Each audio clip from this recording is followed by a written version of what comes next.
একসময় ঘূর্ণায়মান পাহাড় এবং ঘন বনের মধ্যে অবস্থিত একটি অদ্ভুত ছোট্ট শহরে আলভি এবং আদিবা নামে এক ভাই এবং বোন থাকতেন।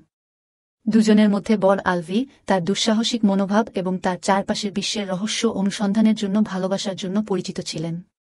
অন্যদিকে আদিবা ছিলেন একজন সহৃদয় এবং কল্পনাপ্রবণ মেয়ে, যিনি আলভির দুঃসাহসিক গল্প শুনতে পছন্দ করতেন এবং প্রায়শই তার অভিযানে তার সাথে যোগ দেওয়ার স্বপ্ন দেখতেন। এক রৌদ্রোজ্জ্বল সকালে আলভি তাদের পরিবারের বাড়ির ছাদে একটি পুরানো মানচিত্র আবিষ্কার করেছিল। মানচিত্রটিতে একটি লুকানো ধন চিত্রিত করা হয়েছে, যা মন্ত্রমুগ্ধ বনের হৃদয়ের গভীরে কবর দেওয়া হয়েছে। এটির গুজব জাদুকরী বৈশিষ্ট্যের কারণে শহরবাসীর জন্য নিষিদ্ধ একটি জায়গা। অজানা প্রলোভন প্রতিরোধ করতে না পেরে আলভি তার আবিষ্কারটি আদিবার সাথে শেয়ার করেন এবং দুই ভাই বোন দ্রুত একসাথে একটি উত্তেজনাপূর্ণ দুঃসাহসিক কাজ শুরু করার পরিকল্পনা করেন। মানচিত্র এবং কৌতূহলের অনুভূতিতে সজ্জিত আলভি এবং আদিবা মন্ত্রমুগ্ধ বনে যাত্রা করে, তাদের হৃদয় প্রত্যাশা এবং বিস্ময়ে ভরা। পথে তারা জাদুকর প্রাণীর মুখোমুখি হয়েছিল, বিশ্বাসঘাতক ভূখণ্ডে নেভিগেট করেছিল এবং চ্যালেঞ্জিং ধাঁধা সমাধান করেছিল যা তাদের বুদ্ধি এবং সাহসের পরীক্ষা করেছিল। তারা বনের গভীরে যাওয়ার সাথে সাথে আলভি এবং আদিবার বন্ধন আরও দৃঢ় হয়েছে।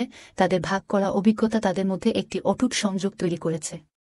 অসংখ্য বাধা এবং বিপত্তির সম্মুখীন হওয়া সত্ত্বেও ভাই বোনরা গুপ্তধন উন্মোচন করতে এবং মন্ত্রমুগ্ধ বনের গোপনীয়তা আনলক করতে দৃঢ় প্রতিজ্ঞ ছিলেন। কয়েকদিন ধরে অন্বেষণের পর আলভি এবং আদিবা অবশেষে মানচিত্রে চিহ্নিত স্থানে পৌঁছেছে।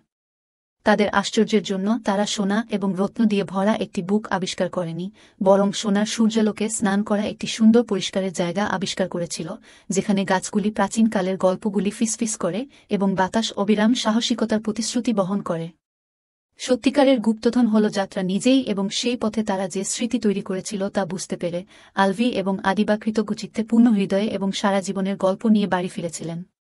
সেই দিন থেকে ভাই বোনরা শহরের সবচেয়ে সাহসী অভিযাত্রী হিসাবে পরিচিত হয়ে ওঠে, অন্যদেরকে তাদের স্বপ্ন অনুসরণ করতে এবং আমাদের প্রত্যেকের মধ্যে থাকা জাদুকে আলিঙ্গন করতে অনুপ্রাণিত করে।